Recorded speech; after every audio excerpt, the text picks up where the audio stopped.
Ladies and gentlemen, imagine for a moment that your mind is a river, ever-flowing, powerful, and unstoppable. But what happens when a rock falls into its path? Does the river fight it? Does it stop? No, the river simply flows around it, embraces it, and in time even wears it down. This is the essence of being mentally unbreakable, not resisting life, but flowing with it. You have been taught to fear struggle, to see obstacles as threats, and to believe that pain is something to avoid at all costs. But what if I told you that pain is not your enemy? What if I told you that your suffering is the very thing that can set you free? The truth is, nothing outside of you has the power to break you. Not failure, not rejection, not even loss. What breaks you is your resistance to these things. You suffer not because life is hard, but because you expect it to be easy. You feel weak not because you lack strength, but because you keep fighting the current instead of letting it carry you. So why should you listen to this? Why should you stay with me until the end of this journey? Because right now, you are standing at the edge of transformation. Right now, you have the chance to see life in a way that will free you from the mental chains you didn't even know you were wearing. By the time we are done, you will not fear chaos, you will dance with it, you will not resist pain, you will walk through it with ease, and most importantly, you will no longer seek to be unbreakable because you will realize you already are. From the moment we take our first breath, the world begins to shape us with invisible hands. We are given names, identities, and a set of expectations about who we are supposed to be. And somewhere along the way, we are taught a lie so subtle, so deeply ingrained, that we rarely think to question it. The lie is this: you are fragile. You are told that life is hard, that you must be careful, that failure is dangerous, that rejection is painful, and that heartbreak can destroy you. And so you walk through life cautiously, afraid to step too far outside the lines, fearing that if you fall, you might never get up again. But what if this was never true? What if the very idea of your weakness was a myth designed to keep you tame? Look at nature. Does the storm apologize for its intensity? Does the ocean hesitate before crashing into the shore? The universe does not second-guess itself, and yet here you are, questioning your own power, believing that you are somehow separate from the forces that created mountains and galaxies. You have been conditioned to believe that your mind is delicate, that your spirit is easily broken. But this is an illusion, a trick of perception, because the truth is, there is nothing fragile about you. Consider the way a muscle grows. It does not become stronger by being left alone. It becomes stronger through resistance, through struggle, through the process of being torn apart and rebuilt. Your mind works the same way. Every moment of pain, every setback, every disappointment, these are not signs of your weakness, they are the very proof of your resilience. The fact that you have suffered and still stand here today means that life has already tested you and you have already passed. You have endured every terrible day you thought you wouldn't survive, and yet here you are. And yet you still doubt yourself. But let's go deeper. What exactly does it mean to be fragile? Something that is fragile breaks easily, yes? It cannot withstand pressure, and yet look at your life. How many times have you been hurt and continued? How many times have you lost something precious and kept going? A fragile thing does not heal, but you do. A fragile thing does not adapt, but you do. And if you are capable of that, then how can you still believe in your own weakness? You see, fragility is not real, it is a story, a narrative you were given, and like any story, it can be rewritten. The moment you stop identifying with the idea that you are weak, you stop being weak. The moment you realize that your suffering has only ever made you stronger, you become untouchable. Because nothing can break a mind that refuses to be broken. Life is not a straight road. It is not a path with clear signs, smooth pavements, and predictable turns. Life is a storm, wild, unpredictable, and unapologetic. And yet we spend most of our existence trying to control it, trying to force it into neat little boxes, trying to resist its natural rhythm. We make plans, build expectations, and convince ourselves that if we just do everything right, everything will go our way. But then reality arrives like a tidal wave, and suddenly we are left drowning in confusion, disappointment, and frustration. The problem is not life's unpredictability. The problem is our belief that it should be predictable. We have been taught that chaos is the enemy, that disorder is something to fear. But chaos is not against you. Chaos is life itself, and the more you resist it, the more you suffer. Look at nature. Does the river struggle against the rocks in its path? No, it moves around them. Does the tree fight the wind that bends its branches? No, it sways with it. And yet here you are, constantly at war with the very essence of existence, exhausting yourself in a battle you can never win. The strongest minds are not the ones that resist change, they are the ones that dance with it. Think of the greatest lessons you've learned in your life. Did they come from moments of comfort, from times when everything was under control? Or did they come from chaos, from those moments when the world seemed to fall apart, forcing you to adapt, to grow, to see things differently? Chaos is not destruction, it is transformation. Every time your plans fall apart, every time you face uncertainty, every time you feel like you are losing control, you are being given an opportunity to evolve. The people who thrive in this world are not the ones who try to control everything. They are the ones who learn to move with the storm instead of against it. But how do you do that? How do you stop fearing chaos? It begins with letting go of the illusion of control. Control is a comforting lie, a safety blanket we hold on to feel secure. But the truth is, you were never in control. Not of the world, not of other people, not even of your own future. The only thing you ever truly control is how you respond. And when you understand that, something shifts. Instead of fighting reality, you start working with it. Instead of panicking when things don't go as planned, you become curious about what new doors might be opening.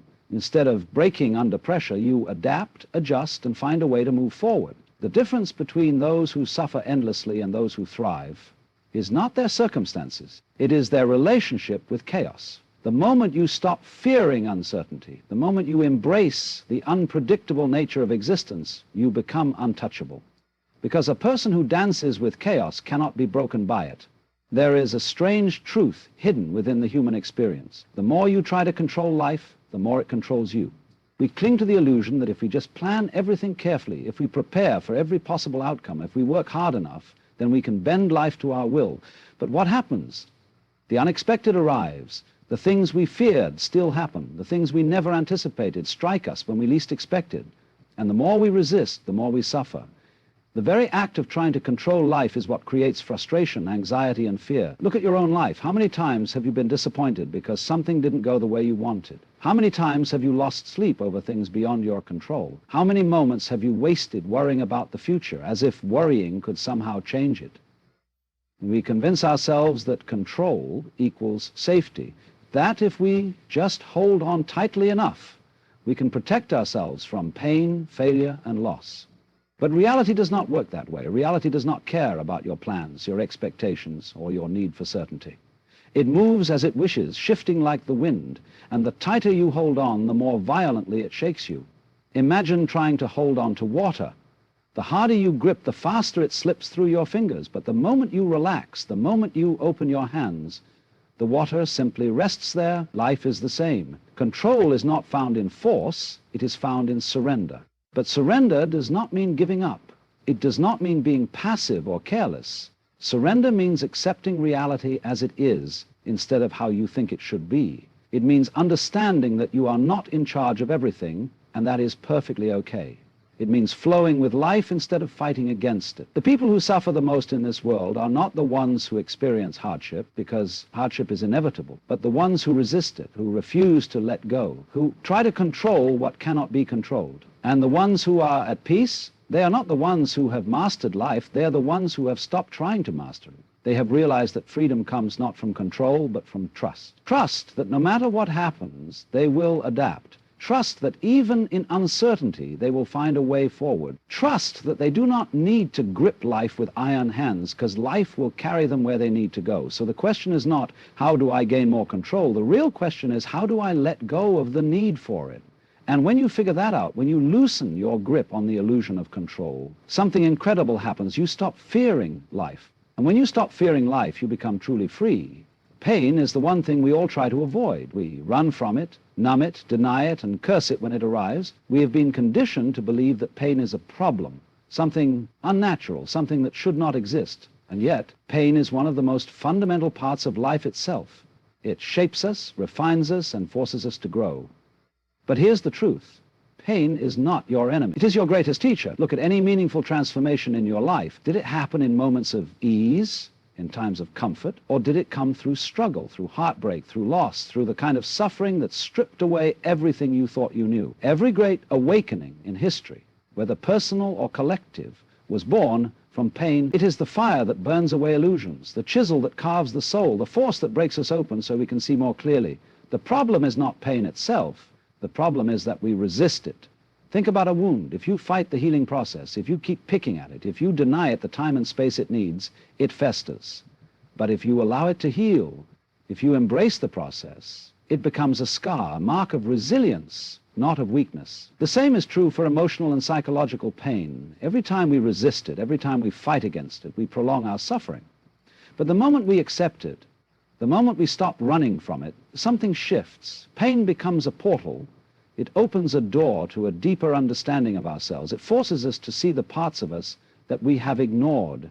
It asks us to grow in ways we never would have chosen on our own. But most people never see this because they are too busy avoiding pain. They distract themselves with noise, with endless entertainment, with addictions, with anything that keeps them from sitting alone with their suffering. But avoidance does not eliminate pain, it only delays it. And in that delay it grows stronger, waiting for the moment when it can no longer be ignored. The ones who are truly strong are not the ones who feel no pain. They are the ones who walk through it without fear. They do not see suffering as a curse, but as a passage. They understand that every hardship is a doorway to something greater. So when pain comes, as it always will, you have a choice. You can run, resist, and fight against it, hoping it will disappear, or you can step into it, embrace it, and let it transform you. Because pain, when faced fully, does not weaken you, it awakens you. And when you learn to see it not as an obstacle, but as a path, you become something that cannot be broken. There is a part of you that is always afraid. It whispers that you are not enough, that you must prove yourself, that you must win, succeed, dominate, or else you will be nothing. This is the voice of the ego, the fragile identity you have built over the years, a collection of stories, labels, and fears that convince you that you are separate from everything around you. And as long as you are ruled by it, you will always feel like you are fighting against life itself. The ego is obsessed with survival, but not the kind of survival that keeps your body alive, the kind that keeps your identity intact. It does not want to be questioned. It does not want to be wrong. It does not want to be vulnerable. It will do anything to maintain the illusion of control, even if that means keeping you in a constant state of fear and defensiveness. It tells you that you are your reputation, your achievements, your social status, your past mistakes. It convinces you that if you lose any of these things, you will lose yourself. But that is a lie. You are not your name, your job, or the image you project to the world. You are something much deeper. And when you realize this, you become mentally unbreakable. Look at what causes most of your suffering. It is not pain itself, but the story you attach to it. It is not failure, but the fear of what others will think. It is not loss, but the idea that without something or someone you are incomplete. These are all creations of the ego. The ego depends on attachment to identity, to control, to external validation. And yet, everything the ego clings to is temporary. You will lose things, you will fail, you will be misunderstood. And if your sense of self is tied to those things, every loss will feel like death. But if you can let go of the illusion, if you can stop gripping so tightly to the idea of who you think you are, something incredible happens. You stop being afraid. When the ego dies, suffering loses its power over you. You no longer fear failure, because failure does not define you. You no longer crave validation because you are no longer performing for others. You no longer feel the need to control everything because you see that the self you were trying to protect was never real in the first place. The most resilient people in the world are not those who have hardened themselves against life, but those who have freed themselves from the illusion of the ego. They do not break because there is nothing left to break. Only the infinite, unshaken presence of awareness itself. If you wish to be unbreakable, let go of the idea that you were ever something fragile to begin with. The ego is a mask, and when you take it off, you do not become weak, you become free. We are taught that strength is force, that to be unbreakable we must push harder, fight longer, resist more fiercely.